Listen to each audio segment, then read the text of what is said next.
आप एमएलए चेतर वसावा ने नर्मदा में हुई डिस्ट्रिक्ट कोऑर्डिनेशनल एवं ग्रीवांस रिड्रेसल कमेटी की मीटिंग में पब्लिक इंटरेस्ट के मुद्दों पर प्रेजेंटेशन दिए हैं और कोऑर्डिनेशन मीटिंग में प्रेजेंटेशन दिया गया है। नर्मदा जिले के जो डेवलपमेंट के काम अधूरे रुके हैं उन्हें मार्च खत्म होने से पहले ही पूरा किया जाए।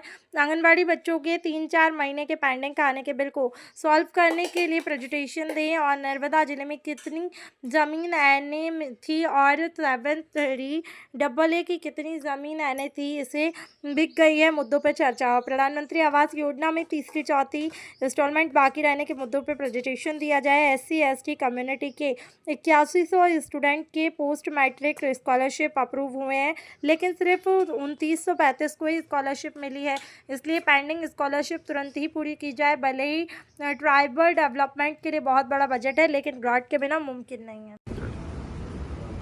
आज जिला सेवा सदन कलेक्टर कचेरी नर्मदा खाते जिला संकलन एवं फरियाद निवारण समितिની બેઠક હતી અને આ બેઠકમાં પદાધિકારી સહિત જિલ્લાના તમામ વર્ગ એકના અધિકારીઓ ઉપસ્થિત હતા અને એમાં નર્મદા જિલ્લાના લોકોના હિતને લઈને અનેક પ્રશ્નોની ચર્ચા થઈ, જેમાં અમે પણ ભાગ લીધો હતો।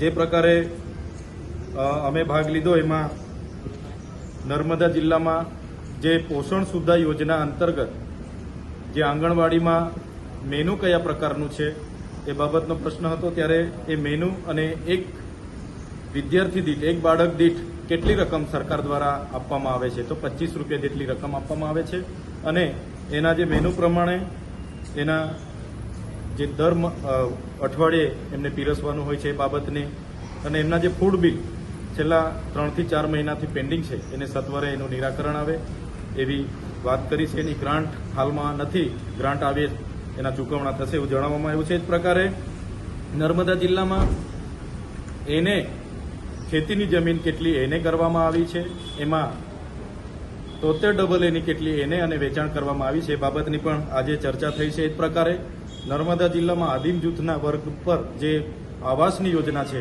એમાં આવાસની યોजना પૂર્ણ થઈ છે, પણ અમુક નાના મોટા દરવાજા બારીના કામના લીધે ત્રીજો હપ્તો બાકી છે, તો એની પણ માન્ય નિયામકશ્રીએ કીધું છે કે માર્ચ એન્ડિંગ સુધીમાં એમને પણ ત્રીજા હપ્તા પણ ચૂકવણા કરવામાં આવશે। એ જ પ્રકારે પ્રધાનમંત્રી આવાસમાં ત્રીજો અને ચોથો હપ્તો જે બાકી છે, તો જેટલા પણ લોકોના પૂર્ણ થયા છે એમને પણ ત્રીજો અને ચોથો હપ્તો ચૂકવવામાં આવશે એ બાબતની ચર્ચા થઈ છે। એ જ પ્રકારે ઉચ્ચ અભ્યાસ કરતા વિદ્યાર્થીઓને જે પોસ્ટ મેટ્રિક શિષ્યવૃત્તિ મળે છે એમાં અનુસૂચિત જાતિ અનુસૂચિત જનજાતિ એમાં 8100 અરજીઓ મંજૂર કરવામાં આવેલી છે જિલ્લામાં, એમાંથી માત્ર 2935 લોકોને જ સ્કોલરશીપ મળી છે। ત્યારે મેં મદદનીશ કમિશનરશ્રીને કીધું છે કે આ ફેબ્રુઆરી પૂરો થવાનો અને માર્ચની એન્ડિંગ પણ આવે એના પહેલા જેટલા પણ બાળકોની પોસ્ટ મેટ્રિક શિષ્યવૃત્તિ એમના હવાલેથી પેન્ડિંગ છે એ સત્વરે પૂરી કરવામાં આવે એ પણ અમે કીધું છે। એમણે કીધું કે ગ્રાન્ટ નથી તો અમે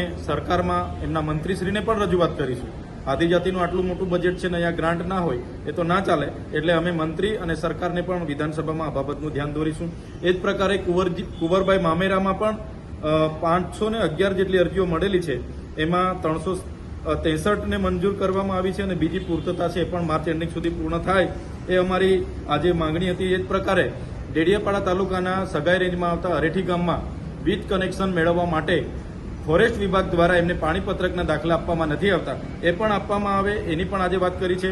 વન વિભાગનું જેટલું પણ કામ હોય, એ ચાહે વન તલાવડી હોય, એ ચાહે વૃક્ષારોપણ હોય, વનીકરણ હોય, એમાં મશીનરીની જગ્યાએ માનવીઓને જ્યાં પણ માણસો છે એમને રોજગારી પૂરી પાડવામાં આવે એની પણ આજે DCF સાહેબ સાથે ચર્ચા થઈ છે। એ જ પ્રકારે જે ખામથી ગાળદા, ડેડિયાપાડાથી ચીકદા, શંભુનગરથી ડેડિયાપાડાથી માલસામોટ રોડ પરના બ્રિજો અને ફુલસરથી દુથર જે વન વિભાગ દ્વારા કામો અટકાવવામાં આવ્યા છે એમને પણ 2 દિવસની અંદર ચાલુ કરવામાં આવશે એવી માન્ય DCF શ્રી દ્વારા અમને બાહેધરી આપવામાં આવી છે। આમ નર્મદા જિલ્લાના વિકાસ માટેના એમના કોઈ યોજનાકીય રીતે જે પણ કામો અધૂરા છે, અટકેલા છે, માર્ચની અંતિમ સુધીમાં બધા પૂર્ણ થાય એ પ્રકારની રજૂઆત અમે જિલ્લાના વહીવટી તંત્રને આજે સંકલન બેઠકમાં કરી છે। ધન્યવાદ।